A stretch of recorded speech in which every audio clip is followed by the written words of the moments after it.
Very passable, this. Very passable. Aye. Nothing like a good glass of Chateau de Chasselier wine, eh, Josiah? Oh, you're right there, Obadiah. Who'd have thought, 30 years ago that we'd all be sitting here drinking Chateau de Chasselier wine? Back in the day, we'd have been glad to have had the price of a glass of Pembroke House Red. Pembroke House White. Half red, half white. Pembroke House Rosé, perish the thought. In a filthy, cracked glass. Oh. Aye. We never used to have a glass. We used to have to drink out of a shoe. The best we could manage were a sock. But we were happy in those days, though we were poor. Oh, because we were poor. My old dad used to say to me, money doesn't buy you happiness. He was right. He was. He was right, you know. I was happier then and I had nothing. I had to live in Old Court, D staircase. All 3 years. Shocking, that. Windows thin as a paper bag and mice running round your skirting board. Old court? You were lucky to live in a court. I had to live in Foundress. Horrible neo-Soviet facade. Facade. It was sad.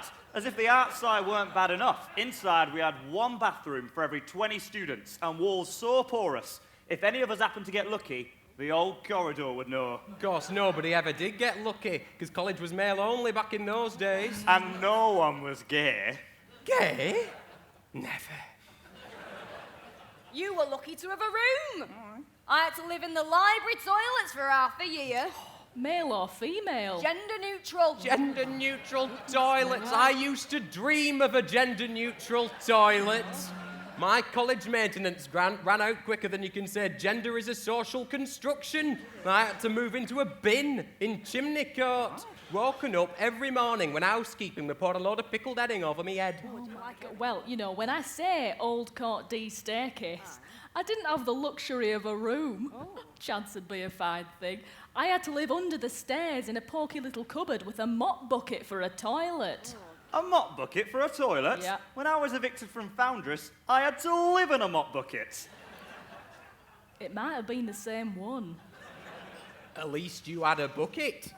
Me and half the rowing team had to spend one Easter term in chapel pulpit with only the dean's crotch for company.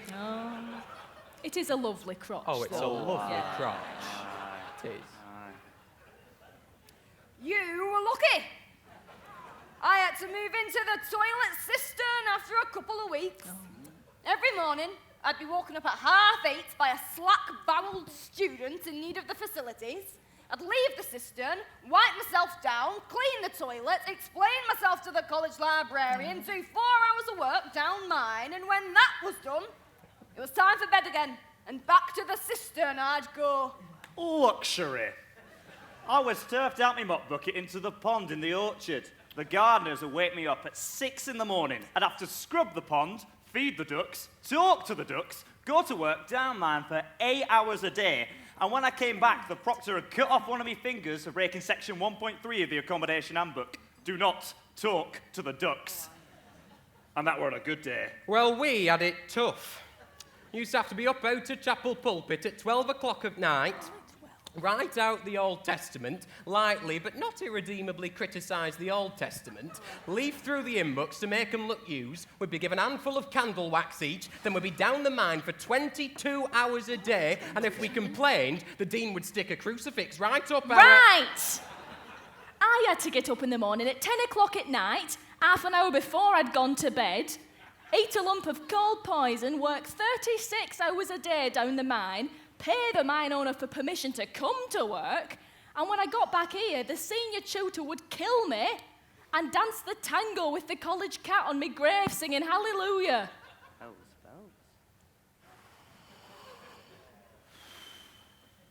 We have had it rough. It seems to me that Pembroke is in dire need of some new and improved accommodation facilities. Aye. Aye.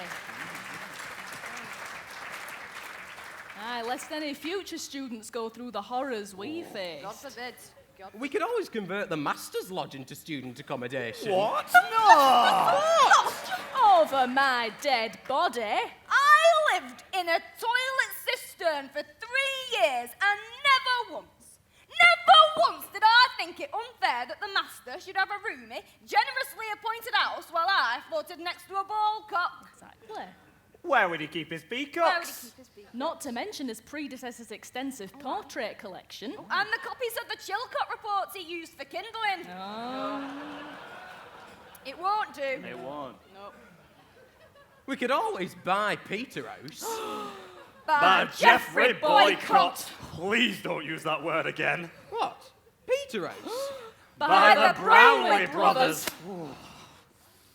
I suppose we could always kill the porters. How would that help? Hold on.